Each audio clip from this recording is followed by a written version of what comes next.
Hello and welcome to all the men and women of the West. I'm Joe.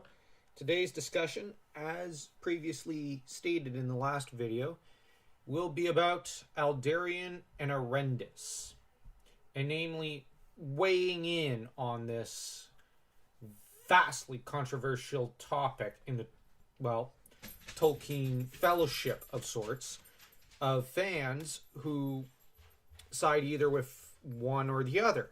Now, I'm just going to lay out the kind of situation of the relationship of this doomed couple. Well, I should say doomed relationship of this couple. Early on, Aldarion went off and became a mariner, admiring Eorendil and fancying himself a bit of the man's heir, or Eorendil come again. And he would forge very important ties with the elf kingdoms, namely with Gil-galad and Círdan the Shipwright. And his goal was to strengthen connections with them with the knowledge that there was a shadow rising, namely Sauron. Now, the problem, though, is he had also developed a relationship over the course of several years wherein he appeared to have wooed a young girl called Erendis, who had always fancied him. And Erendis would end up falling in love with him almost at first sight during a parade, only to then be brought into the queen's household and for the queen to kind of groom her and raise her in a way to be the perfect wife for her son. And she had hoped that if Erendis were married to Aldarion and could turn his head enough, he might stay a bit more, because he didn't really like staying on Númenor. The thing is, though, Erendis did not end up succeeding, and in time grew embittered towards all men, and took her and Aldarion's daughter further inland to a farm she had, and raised Ancalime, their daughter, amongst only women, and refused her access to men and boys, until the girl was an adult. At which time, Meneldur was made to retire. Now, he had been delivered a letter by Gil-galad that threw away all of his hopes for the future for his own reign, as he realized he was really not equipped to handle the situation. So, over on the mainland. So, he basically hands all power to Aldarion, abdicating for him and saying, all right, you're king now. Now, Aldarion could have kind of just called forth his daughter and wife and tried to make peace to an extent. Now, he had been made to sleep in a guest room, youch, by his wife a few days before. So he decided to try and humiliate her and break her.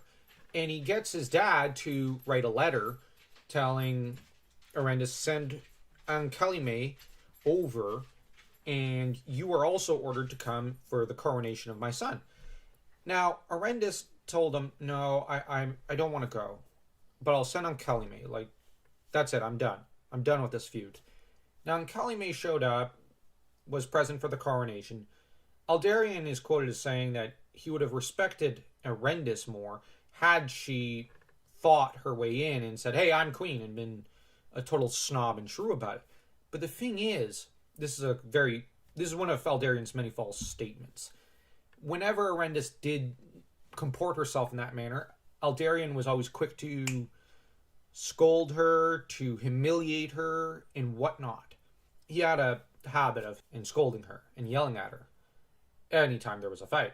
So it was never a very healthy relationship. Over the next few years, Ancalime would play one parent against the other. Typically, Aldarion would win because he's king. And Aldarion more and more went off overseas in order to cater to the colonial... and when I say that, I'm not saying that in what people think the term means today. It was more Númenor had set up various colony cities overseas, and there they could interact with and trade with the people of Middle-earth. They hadn't yet become conquerors. Aldarion preferred to be over there on the mainland, acting more like a regional governor for Númenor than actually playing at being king. Now, he'd leave his daughter as regent, but eventually he did come back and stay on Númenor. But the thing with Ancalime, though, is he left a law saying you have to be married or you can't be my heir. basically inflicting to an extent on her what had been inflicted on him to an extent. Then he retracted that in time, but she had already married. And he ends up pretty much taking Uncullyman away from Erendis. And in time, Erendis became so broken by the desertion of her daughter and her many betrayals that she sought Aldarion out overseas. But all that Tolkien writes about that is she died in the year 985 of the Second Age at sea. It's been long supposed by some fans that she committed suicide. Who knows? The thing, I'm not going to weigh in on that theory.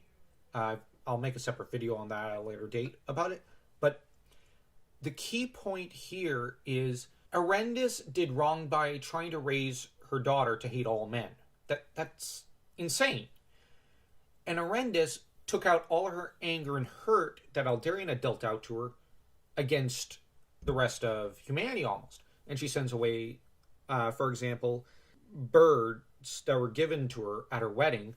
The thing is, though, Aldarion did kind of do wife husbandry with her. Wooed her at an early age and basically raised her to be his wife. But when she said, okay, I'm the enemy of the sea, I don't want you living over there and basically being a deadbeat. I want you to be here. And Erendis should have known what she was getting into because her mom warned her. On the other hand, Aldarion did kind of get into her head a little. The thing with Aldarion is he was a deadbeat. There's no other term for it. And a lot of fans regard him as a great king, but I'll actually propose something. He's a terrible king. I'll just use historical examples here and hold on before you pause and you quit or you dislike. He's a terrible king in this regard. Now, you have two ideals of kingship in the Middle Ages. You could either be glorious or favoring glory, or you can be someone who favors legacy. Now, often the kings who said the legacy is more important achieved glory. Look at Henry II, Charlemagne. They were very concerned with what they had inherited and wanted to leave something glorious and great intact to their successors. Even if it meant dividing it up, they wanted their successors to inherit something solid, in a way. And you look at Philip Auguste from France. You look at Marshal II of the Hittites. You look at Frederick Barbarossa of Germany. These are great kings, but they were more concerned with heritage and legacy and making sure their successors inherited something intact rather than achieving minute glory for themselves. Now, if you look at Richard I, he was not a very good king historically. He was more interested in glory. Now, what did he achieve? He overtaxed his lands, went overseas, proceeded to sack Sicily to a large extent, and then went over to the Middle East, where he basically accomplished nothing. He fought a few big battles, I'll give him that, but then the peace he achieved with Saladin was essentially just futile. He left in disgrace, and almost within a year, the peace was broken, and Saladin got everything. And Richard made his way through to France, but not before he had to be ransomed for several years' revenue of all his lands. Then, when he finally gets back, he gets himself killed. But by then, the Angevin lands are broken. Financially, they're lost. They're crushed. And John would quickly lose everything. But this had its roots in Richard's incompetency and his obsession with minute glory. Aldarion, I will argue, falls into the kind of king who prefers glory over legacy. He needs to be the one to set up Numenor overseas. It needs to be him to achieve the pacts and alliances with Gil-galad, Elrond, and Galadriel. He can't let someone else do it. He cannot let the next generation handle things. And he refuses to actually properly educate his heir to be his heir. He does not properly train his successor, which that's the most important job a king can do. That's where he doesn't really give much forward thought to how Numenor will end up kind of growing from his reign, or what they will become after him. Because all he thinks of is, well, I want this. I want to go overseas. I want to be the best mariner. I want to fight monsters. I want to be the one to fight the shadow. But he's not the one who fights the shadow. I will argue he's the one who brings the shadow home, because his obsession with glory causes his wife's death, as well as her having become a broken woman, causes his dad to become broken, which, well, he's not very filial son. And his obsession with glory causes his daughter to be a maniac when she could have been a great queen, but he didn't care. So in that regard, I'm not on Team Aldarion. He's, I would argue, one of the worst kings of Numenor, and they have quite a few really bad kings, because it's all about glory with him. Now, he does achieve some good lasting things, but even bad kings do that. And you look at his wife, though, Erendis did not do a lot of good to their daughter, but she did far less damage, I would argue, than Aldarion. That being said, I really pity Erendis, but I'm not entirely on her team either. Although I'm a bit more on her side than Aldarion. She just seems a broken woman with a shattered dream. And that is a very, very sad thing to look at and read about. But I have no pity for Aldarion. In his last years, when he came to regret what had gone down with Erendis, he still ends up kind of regarding it as, well, okay, the royal family can't marry outside the royal family anymore. Because, eugenics. It's her genetics fault, not mine. I did nothing wrong. I never do anything wrong. That's a child's mindset. So he hasn't really changed. He doesn't truly regret his actions. He regrets Erendis' actions. So you have this guy who does do a lot of good overseas, but I would argue he's a terrible human being in the context of his story, and he's not a good monarch. I would compare him to Richard I.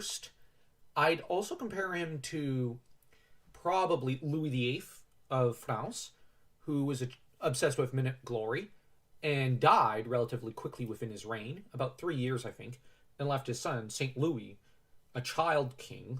So, yeah, I don't like Aldarion. I pity Erendis.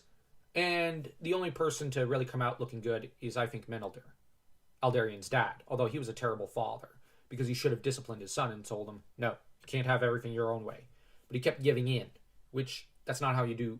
That's not good parenting. So if you want to disagree with me, let me know in the comments. But don't forget to like and subscribe if you haven't already. Because, well, even if we disagree, stay tuned for more videos. And disagreeing with people is part of life. And, well, if you're on Team Aldarion, you probably have really good reasons for it. Because I do get it. The attraction around the character. Take care. Good luck. And next time, we'll be doing an examination of Gandalf as a character and an archetype in the context of The Hobbit and, to an extent, The Lord of the Rings.